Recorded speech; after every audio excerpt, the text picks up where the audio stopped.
It's a 1959 Chevrolet panel truck. And one of the most common questions I get asked is, why does it appear so long? Did I modify it? And the answer is no, it's not been modified at all.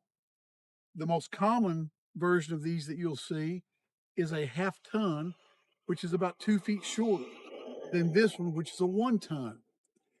I needed it to be longer just so that whenever I wanted to put something in it, I wouldn't have to worry about it not fitting. It has all the modern conveniences you would expect in a modern day vehicle, with air conditioning, comfortable seats, power windows. This is a General Motors crate engine right off the factory floor before it was put into a car. It probably would have made its way into a Corvette or a Cadillac.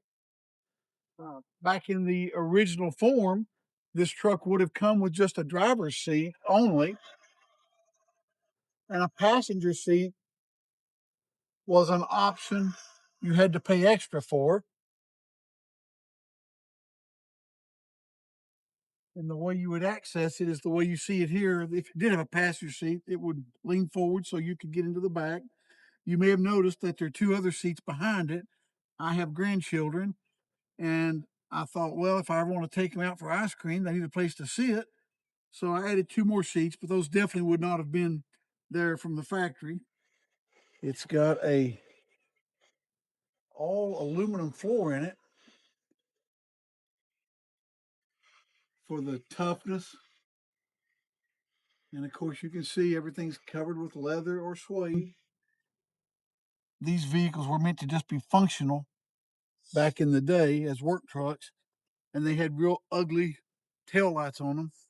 So we put these 1994 Cadillac taillights in because they looked like they could have originally been that way with the way that they fit the body lines of the vehicle. Anyway, we sure do thank you guys for selecting our little truck to be the winner in this category. It means a lot to us.